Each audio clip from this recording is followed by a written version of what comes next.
Good afternoon, everyone. Thank you for joining us for today's webinar, one in a series of virtual sessions that the Center on Global Energy Policy is hosting as part of its 7th annual Columbia Global Energy Summit. My name is Jason Bordoff. I'm the co-founding dean of the Columbia Climate School, founding director of the Center on Global Energy Policy, and a professor of practice here at Columbia SIPA. The Global Energy Summit this year is going to take a deep dive into key energy and climate issues confronting different parts of the world. In the coming days, we'll talk to business and policy leaders in the Middle East, Latin America, India, and more. Earlier this morning, if you were with us, you heard an in-depth discussion about the outlook for the African continent and other parts of the world currently using very little energy per capita. And now we're going to turn to the climate policy of one of the world's largest energy users and emitters, the United States, and examine the climate policy of the new Biden administration. Let me quickly say this event is being webcast live and the full video will be available later today. For those of you joining via Zoom, you can submit a question for us at any time by clicking on the Q&A button at the bottom of your screen. I'm now thrilled to introduce our session speaker and welcome Gina McCarthy back to this annual conference here at Columbia University. Gina is the first national climate advisor, the president's chief advisor on domestic climate policy. She leads the White House Office of Domestic Climate Policy, previously served as administrator of the Environmental Protection Agency and president and CEO of the Natural Resources Defense Council. She has been at the forefront of environmental and public health issues for over 3 decades at the federal and state level for both Republican and Democratic elected officials. Gina, thank you again for making time to be at Columbia University. See you again. Thank you, Dean. It's great to be here. Appreciate it. Thank you, Gina. Excited about what we're building here at Columbia. You should be. So much to talk to you about, and thank you. It's an enormously ambitious undertaking, and that's what we're going to talk about because there is no time to waste. As the IEA reminded us this morning, new Net Zero 2050 report. I want to start by asking about your new role and asking about your new role. And when we hear the government talk about a whole of government approach, there are agencies we think of when we talk about climate change, the EPA, the Department of Energy, but what does it mean to put in practice a whole of government approach to taking on climate change? Well, I mean, what I was asked to do is to make sure that issues of climate change were considered in every agency or decision-making body within the federal government. I was asked to look at how we could make sure that the decisions weren't just influenced by climate, but equity considerations, which became very prominent and rightly so during the campaign days.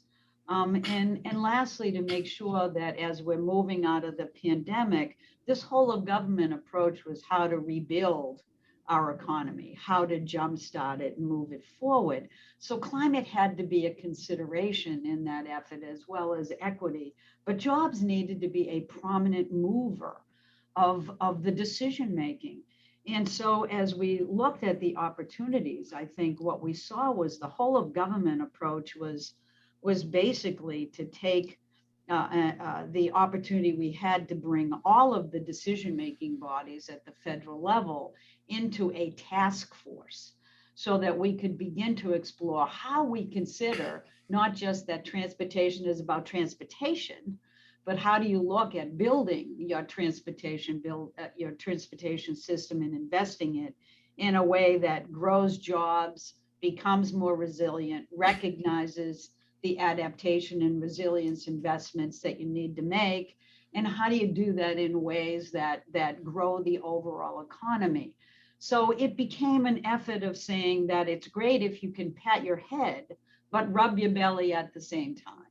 You know, think about these things from a human standpoint, because Jason, I know that, Dean, I know that you, I'll skip that. Jason, you know that you know, President Biden is a people person. And so he refuses to let us look at issues that are singularly focused. Instead of looking how human beings need to behave and need to understand and need to see their government understanding. So the whole of government approach was really to force the entire cabinet and all of our other agencies and organizational structures to work together to think about more than one thing, and to do it from the perspective of we're getting off of the pandemic.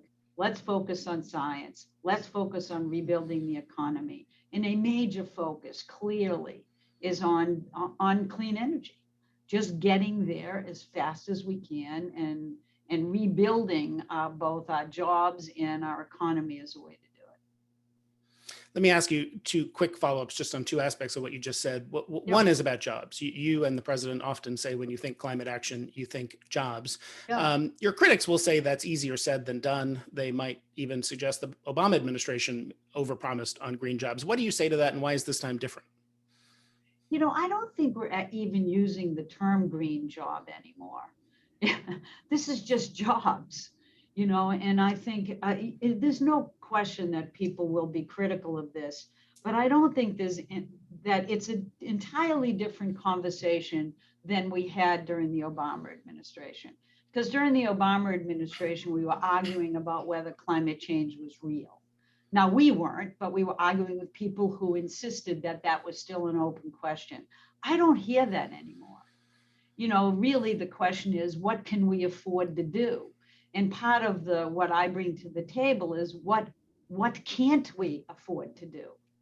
What should we be doing to address the challenges of our time? And I think, Jason, you know as well as I do that one of the fastest growing job sectors was the clean energy job sector before the pandemic hit. And renewable energy continues to be an increasingly larger share of the mix. And the private sector clearly is not looking at the future with the kind of arguments that we used to hear. The future is going to be who grabs clean energy and wins it. And we already know that because of disinvestments over the prior 5 years and the lack of even significant or sufficient investment before that has left the US lagging internationally in terms of whether we are going to be the winner. And so there's very little argument about the shift. The argument is the sensitivity about who wins and who loses, who's left behind or not left behind, and how we do this in a way that's going to be fast enough to meet the moment that we find ourselves in, but also careful enough for us to recognize that in a transition, there will be portions of the current economy that will be divested in. There will be workers facing the need for transition. And how do we, instead of dealing with that later, treat that as a now issue, something we should anticipate, something we should invest in, so that we understand the ramifications of this kind of a transition with our eyes wide open, and we invest in it now instead of saying, oh, I didn't realize that later. And how do you do that? I mean, that's something that's been hard for governments on both sides of the aisle to do, not just because of climate action, but because of globalization, trade, the idea that free trade will lift all boats. You just need winners to compensate losers, and we don't often make good on the compensate losers part. How do you think about dealing with those dislocated communities? Well, that's kind of one of the reasons why the whole of government approach is actually really useful, because we're involved in trade discussions. What do we do in these instances, and how do we deal with them, and what is in the best interest of our country, and how do we express that with the variety of ways in which we could respond to issues of tariffs and taxes and other trade opportunities that we would have.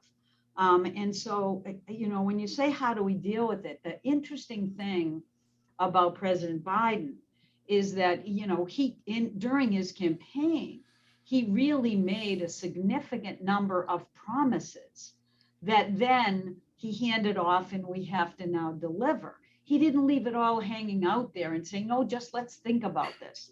His first day, he put out an executive order that really sent signals to the private sector, and certainly sent signals to folks like me that, he wasn't going to go with Keystone Pipeline. He was going to rejoin the Paris Accord. He is going to make some heavy investments in the clean energy sector. And it just kept building and building. And he made some fundamental decisions that now guide us as we move forward and will guide our decisions on trade and on what we do with communities, what we call left behind. So he made a decision that by 2035, we're going to have clean energy. We're going to have a power sector that is zero emission. That is a challenge. And it's a useful challenge, but a difficult one. We also have a net zero commitment in 2050. We also have a commitment that he made on environmental justice and equity that said that we are now going to recognize that there are communities that have been disinvested in, are not properly invested in, and we're going to turn that around by making sure that 40% of the benefits of our actions are accrued to what we call environmental justice communities. That's the Black, Brown, Indigenous communities, poor communities that we all know and see and have been watching degrade over time because they just haven't gotten their fair share. So to me, as a whole of government, all this stuff means is that we now know where we're heading.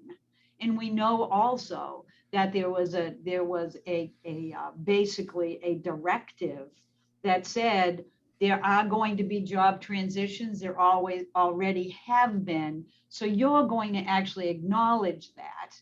You're going to do a whole of government approach to identify the communities that have been disinvested in because of the transition from coal and move forward. And you're going to start thinking about designing plans to re-engage those workers and find them new things to do.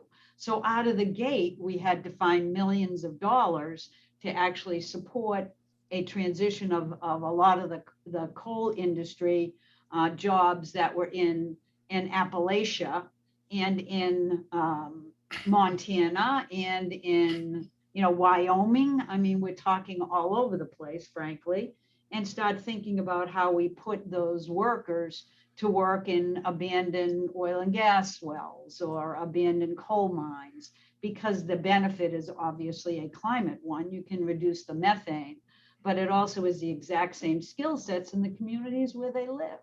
So we have to now expand that, and we're moving to do that in a much more open, honest, work with the labor community, work with the representatives from these areas, and design strategies for broader regional economic investments that we can make. And it's just sort of a typical Joe Biden honest look at things. Okay, if that's a problem, we're going to say we have to fix it. And it's just, for me, it's a blessing because I don't do well keeping secrets. And I'm always looking at what works and what doesn't and how you fix it. And that seems to be the calling card of this cabinet, frankly, is nobody's just looking at things with pink, bright little glasses. We're looking at what's good and what's difficult and how do we tackle it. I want to ask you about several of the things you just teed up, and you've mentioned both in that reply and in your first one. You know better than most, because you've been doing this for a long time. The concept of environmental justice goes back decades, but it's risen to the forefront of today's climate change agenda in a profound way. Can you talk about why that is? And you said 40% of the benefits to keep those communities. What the implications of that are for how the Biden administration approaches climate policy, including, if you could, and I'm keeping track of the questions that are coming in the chat. One is about the concerns in environmental justice communities about some of the technologies like nuclear or carbon capture. How does the administration think about addressing those concerns? Really good questions. Jason, I think that most people probably know that I worked at EPA, and one of the things I tried to do when I was administrator was to really try to make the issue of the environment in general as well as climate change, a much more personal issue, one that would be real and relevant. It needs to be a kitchen table issue. Now, it's probably the most difficult issue to translate to a kitchen table issue of anything that certainly I've worked on. But the environment can't be seen as birds and bunnies kind of things all the time. It really has to be personalized. And I did the best I could at EPA to start talking about these issues as public health challenges. And I did that because the data shows us that these are really, that climate in and of itself is an existential challenge that's already having profound health implications, right? Including deaths, but also including challenges associated with air pollution and increased heat and other challenges. And so I think the more that we can talk about these issues in ways that people will understand, and it's not just about what happens to the planet by 2050, but it's really what's happening in my community, that's important.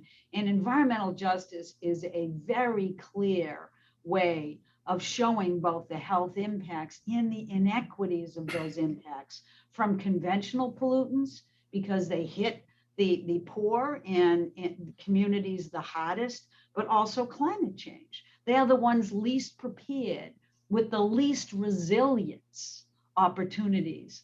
And so it becomes I think a major factor that came to light, obviously, during some of the trauma that we've been having with police confrontations and the Black community. And it just feels like a moment in time when it doesn't just need to be center stage, but it really needs to be elevated if we ever hope to address systemic racism in our country. So we're not shying away from that issue. And we also are recognizing that the benefits are going to be essential for those communities if we expect to get any fairness in the system about who benefits and who doesn't benefit from the actions we take, who's getting hurt now the most, how we can maximize the opportunities for those communities so that kids can be healthier out of the gate, and we can start looking at the places where resilience and adaptation is going to be so essential to actually design the cities and the communities of the future. And so those are the ways in which we've been looking at environmental justice. And you're absolutely right, Jason, in terms of the question that came in. You know, the environmental justice community it has really made very clear in a number of different ways that their challenge is one where they want to get to clean energy and they want to benefit from that. But there are ways of getting there, some of which they certainly like better than others. And one of the challenges that we're facing is that, for example, when you look at technologies like carbon capture and sequestration, or carbon capture use and sequestration, those are add-ons to fossil fuel use that can tend to reduce and manage greenhouse gases, but do very little to reduce the other pollutants that are disproportionately hurting environmental justice communities. So those are the challenges that we face. They don't like cap and trade systems. Frankly, I'm not in love with many of them either because they're too complicated and they tend to be so far away, for me, so far away from human beings and their consciousness that it doesn't keep, to me, climate at a level where it's personal and relevant. And I want to always keep it there, you know, and so it's very challenging. And they have, we've created a White House Environmental Justice Council that has been meeting. They just put out a report that was very clear on what they liked and didn't like. And so they are certainly looking to put their finger on the scale of this.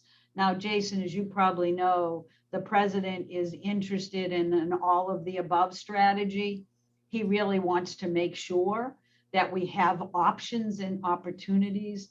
Now, that doesn't mean that he's going to be blind to the conventional pollutants, or blind to the ways in which we can both have systems that are broad and systems in place that regulate, traditional pollutants effectively to negate any continued,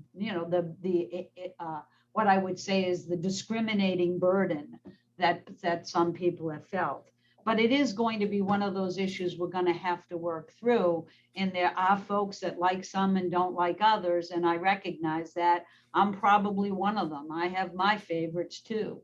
But we're going to do what the president certainly has directed us, and what you see in the American Jobs Plan and others is we're going to do a lot of things and invest in a clean energy future and make sure we have the flexibility to use the technologies that are going to be available to us to get there. Does that mean what you just said? There's another audience question just as a follow-up asking, so Yeah. given the concerns you expressed, are carbon capture and direct air capture and blue hydrogen, are those things in scope as solutions Yes. the administration? Yes. Yeah. Okay. Yes. Yeah. Yeah, we've not taken anything off the table. And honestly, the things we have to walk through is just combining those protections so that we're making sure we're not relying on any one, but that those are opportunities that we should not pass up. Yeah, and the administration also, I think, is reportedly seeking subsidies for existing nuclear power plants. Is that right? And why is keeping existing nuclear power plants so important for the targets you've set out? Yeah, well, in many areas, continuation of the existing nuclear, as long as it's environmentally sound and it's permitted, is going to be absolutely essential, because we need the time to actually find a way to get renewable energy a bigger part of the mix in those areas. So it's a very stable baseload system, and it's going to be essential in a number of areas to continue with that while we build out our transmission system and look for other opportunities. Now, I don't expect those old ones to be around a long time, but I do expect them to be safe. And I expect them to continue in a way that's going to allow us to keep the greenhouse gas emissions down with really stable baseload capacity.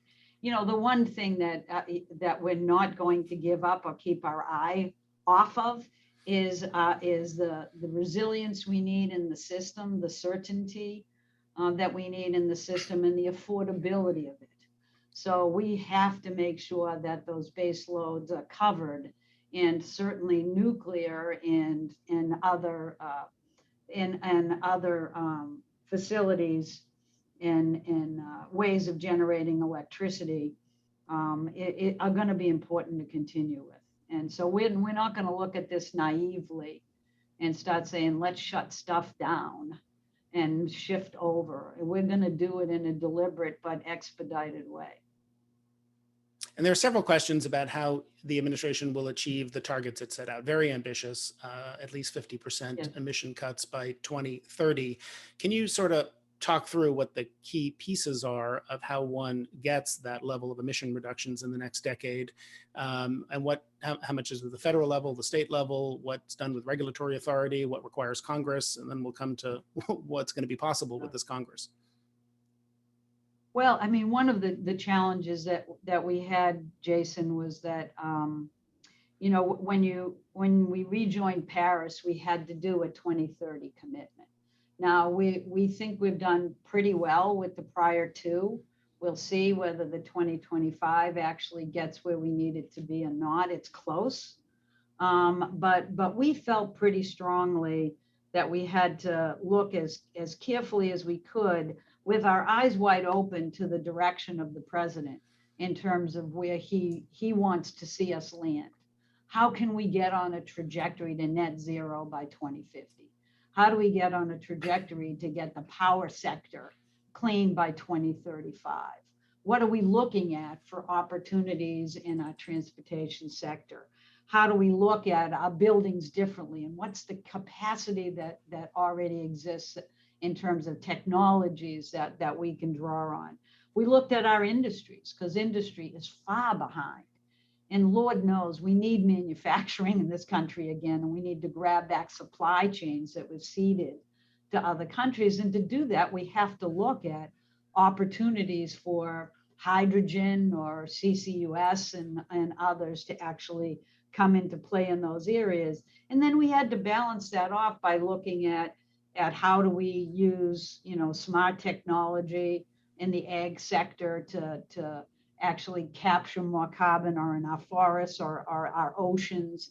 And so all those things were in play. And when we looked at all of those sectors moving forward, it became very clear, at least to us, that there was no winning or losing sort of combination, but you could use flexibility where you had it to achieve more in one sector and recognize the length of time it might take in others to actually get to where you wanted to go. And so we looked at a variety of different ways in which we thought we could deliver on an aggressive target, which we wanted to have because the rest of the world was a little bit ticked off that we hadn't been playing for 4 years. And so we wanted to get in there. But realistically, we think there are technologies that exist today that if we deploy them and we invest in a way that's going to send to a signal to the private sector that we can do just fine in terms of reducing our emissions off of 2005 by 50 to 52%. The 52 is a stretch. The 50 is much less of a stretch, but it's going to be a significant investment need. And that's where the American Jobs Plan comes in. If we got what the American Jobs Plan wants to invest, it's really a transformational once in a generation investment that the president has proposed at a time when, Lord knows, transformation is what we need. And so I'm really confident that when you look at this, you will see that yes, we need new technologies. Yes, we're going to invest in research and development and innovation. But based on what we already know, if we change that money dynamic, if we start investing in it, if we use federal procurement, if we start recognizing that EVs are important, but consumers might need to have a whole lot more charging stations out there, and you may need to give some consumer rebates at the point of sale, so that people can get in the groove. The electric vehicles are it. The president today's at an event in Dearborn, Michigan, looking at the first electric F-150 truck, and that thing's not it's not like going to be inching along. It is going to be top rated for payload and towing. We're talking about really groundbreaking, technologies, and the same can be said for the building sector. And so if we can marry this American Jobs Plan investment, which admittedly is very large, but it's supposed to be. We're the United States of America. We failed to invest in ourselves for it feels like a generation to me, because I'm multi-generational, as you probably know. And if we can get our act together here, I do believe we'll surpass these goals. I think if we don't, we're going to lose in sort of the race to have the strongest economy in the world. There's a lot in that infrastructure bill, obviously, and as you said, lots of areas for investment and procurement and other things. But maybe one of the strongest things government can do, in addition to investment, is simply require that energy meet a certain standard for being clean by a certain year. And that is in there too, a clean electricity standard. Is that the most important part of the infrastructure bill? And is that something that you think we'll be able to get done either with or with support? Well, I do think it's fundamentally important. It's proven to be a terrific strategy for states. And many of them have adopted different types of clean energy standards, and none of them have struggled to meet them. And when I talk to the folks in the utility world, they see a clean energy standard as being the most direct signal to them and the most flexible approach that will allow them to get there where they need to go. And so it will be I think it's one of the best strategies that we can use moving forward. I also feel very confident that if we get it in a bipartisan bill and we move it forward, it's great. If we don't, and if the president determines that reconciliation is necessary, I think we can get it there too, because there's ways in which it can be designed to actually pass muster in a reconciliation. So I think it's important to keep it on the table. Whether it ends up being the linchpin for everything else, I'm not sure you need it, but we should want it. And I think it gives every ability for utilities to actually achieve the kind of reductions that are going to be commensurate with the 2035 clean energy future for the power sector. But we will see. There's lots of other things in there, Jason. I think, there's a lot of tax incentives that will keep renewables moving forward. There's investments in the grid. There's investments in getting lead pipes out and getting water and wastewater where it needs to be. There's investments to try to transition 2 million homes and make them energy efficient. We just did a great event yesterday with lots of a variety of agencies contributing to a pretty interesting strategy to actually move heat pumps forward. We think that there's great opportunities. And as long as they're cheaper, we're going to be able to make this happen. And they just keep getting cheaper and more efficient. And so we're looking at, lots of investment in our schools and in our transit systems, just getting back to what we should have invested in all along, but now becomes the opportunity to actually do that in a way that really reinvigorates our union brothers and sisters, and that will, allow us to grow thousands, if not millions, of new jobs. And we lost 22 million during the pandemic at one time or another. So it fits beautifully with a strategy that's going to be essential for us right now in this country. There are a couple of questions also from people about where a carbon price fits into the administration's strategy. Yeah. Obviously, something Obama pursued through cap and trade. Many economists, businesses, Yeah. some climate advocates. Does your answer a moment ago suggest other approaches are preferred over a carbon tax, or is that still a possible thing on the table the administration Well, would it's seek? not one of, it's, the way I always talk about it, Jason, and I'm sure you recognize this, is there's lots of ways to put a price on carbon. we're updating our social cost of carbon and social cost of methane.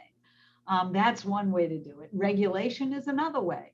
And part of the challenge we have with just what most people call a carbon price, it always comes with what can't I do if I go in this direction. And a carbon price will not get at all of the sectors that we need to achieve the greenhouse gas reductions that we're looking for.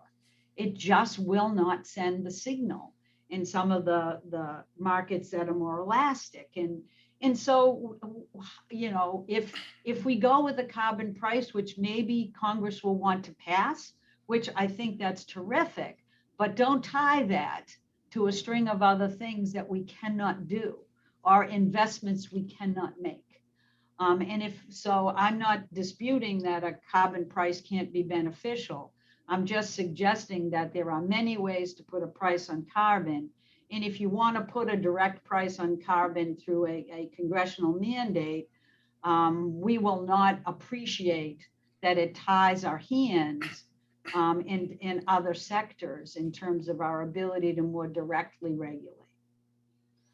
So does that sort of comes to a question I see here from Lisa Friedman at the New York Times. You mentioned the ability to set a carbon price in other ways, like the social cost of carbon through regulation. She asks, does the administration still intend to try to regulate the power sector through the Clean Air Act, something you know better than most, or would that only happen if a clean electricity standard failed to pass in Congress? No, which am I saying no to? That's what Lisa's going to have to figure out. Let me be very clear. We have a legal obligation to regulate under the Clean Air Act, and we're certainly going to meet it. We're going to regulate in the utility sector and do our jobs there. We're going to regulate in the manufacturing sector, which we often regulate, and we're going to regulate cars. And so as we both know, the utility world and the transportation world are the big kahunas in greenhouse gases. They also happen to be the place where we have just a tremendous opportunity in terms of technologies available that can reduce greenhouse gas emissions. So we're definitely going to do our jobs. That's what we do. I mentioned earlier the new report out of the International Energy Agency this morning, Net Zero 2050, showing what is needed to get there, a warning of the rising gap between ambition and reality. We have people from all over the world watching right now, and you mentioned this a minute ago, I forget the words you used, that people sort of saw the U.S. The credibility of the U.S. What do you say to people who are concerned that the gap between ambition and reality may be true for the U.S. too, with our political flips and flops in the past, from Kyoto to Paris, that they worry whether we can make good on the promises we're making now? I think that's what's so appealing about President Biden's framing and the way he thinks about this issue, is that, and let me step back just a little bit. This issue comes up a lot. Trust me, in international discussions, people are worried about the US. They're worried about whether or not, even if we put all these changes in place and investments, it's an 8-year investment window. Are we going to be able to get all this done and stay in place long enough? And I remind them of just a couple of things, and this is, I think, really important, is that cities and states did not sit still during the past 4 years. You know, they kept moving forward. And so in the US, there's layers of government that don't exist in other countries that do provide quite a significant amount of stability. And if you looked at what happened in renewables, just one example, the Clean Power Plan that we got passed during the Obama administration, you know, before it even got out of the gate, the Supreme Court had sort of put their finger on this and held it back. But it really didn't matter in the long run, even when the prior administration decided to get rid of it, because it sent a signal. And we do have technologies that allow, you know, renewables to be cheaper. And if we keep advancing a system that provides more renewables to be constructed and a transmission grid system that allows the connectivity you want, it's going to be cheaper and cheaper and cheaper. And there's nothing that wins better than cheap, right? So the stability then becomes built into the system. And so President Biden's framing is not about let's put our arms around the earth and hug it.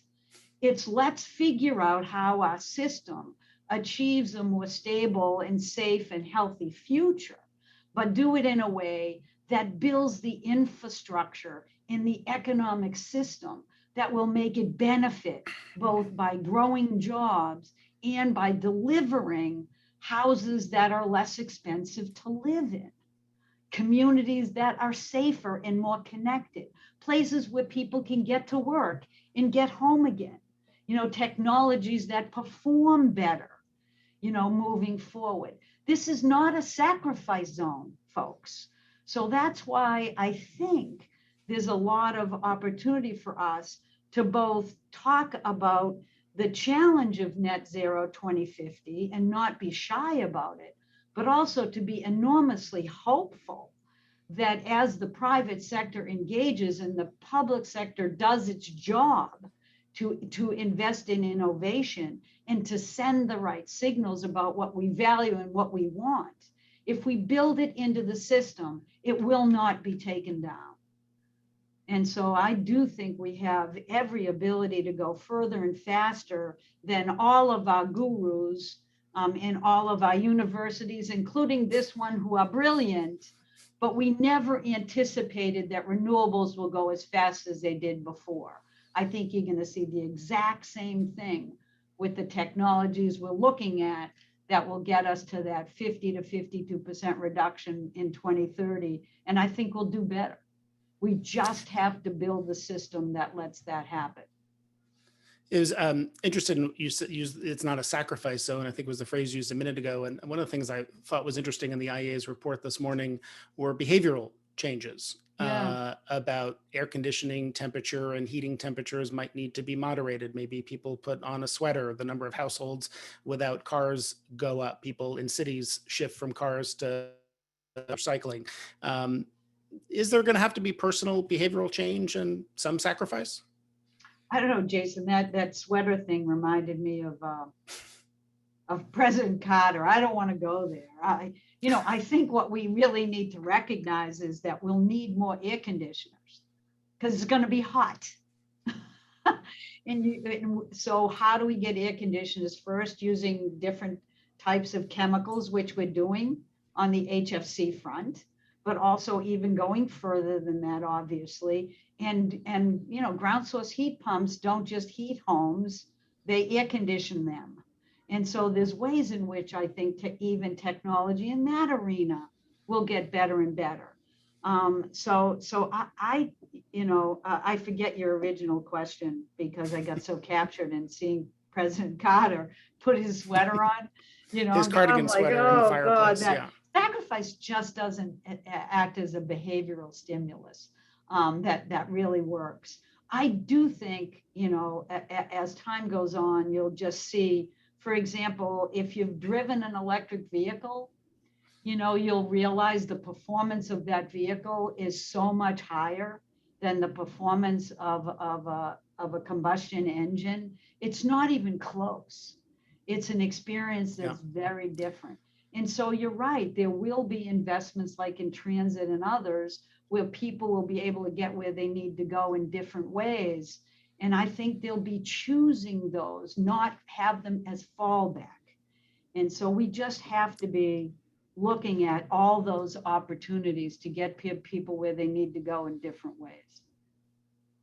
Can you, the president's also said this is going to be a transition, and maybe the piece of the IEA report that's making the most headlines this morning is that no new fossil fuel supply projects would be needed in a net zero 2050 scenario. What do you think of the IEA's finding, and how does that translate into reality in the US? Yeah, I think that's one of the things that we have to think about and struggle with. I mean, there is no question that if you look at what happened with the Columbia pipeline, how anxious people get. Yeah. I'm sorry, the Colonial. What did I say? Columbia. Sorry, Colonial. The anxiety that people had, waiting in line for gasoline for their vehicles. So I'm not suggesting that this transformation is going to be quick.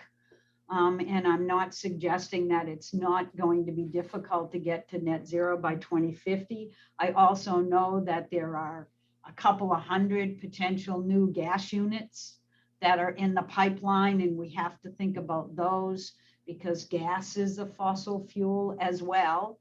And so we just have to look at this with our eyes wide open and look for opportunities for that transition. But I think the president is looking at this as first and foremost, we need a system in place that accommodates that transition. And we need economies opened up in areas that have been left behind by simply getting broadband access. There's just so much that we can do and need to do to give people a sense of hope and opportunity again. And I think if we do that, those opportunities will arise. But I really believe that there are technologies available now, and this hopefully isn't a belief system, but just accurate reality, that if we just invested in what we already know works, then we would make huge progress over the next decade, which is what we need to do, which builds us the time for innovation and starts building the momentum to make this a real opportunity. Gina McCarthy, you've been so generous with your time. I want to be respectful of it and end on time. Thanks for this really interesting conversation. As I mentioned, the full video recording of this event will be available on the Center on Global Energy Policy's website later today. The next session of the 7th Annual Columbia Global Energy Summit, North American Electric Power and Industry in Transition, will begin in 15 minutes at 1 p.m. Eastern Time. For a full calendar of all the events in this Global Energy Summit, please look at our website at the Center on Global Energy Policy. Gina, thank you for all the work you're doing. Thanks for making time to talk with us about it today. We hope all of you enjoy the rest of your day. Thanks so much. It's great. Thank you so much. Thanks, Gina. We hope you all enjoy the rest of your day. We look forward to seeing you soon. Bye-bye.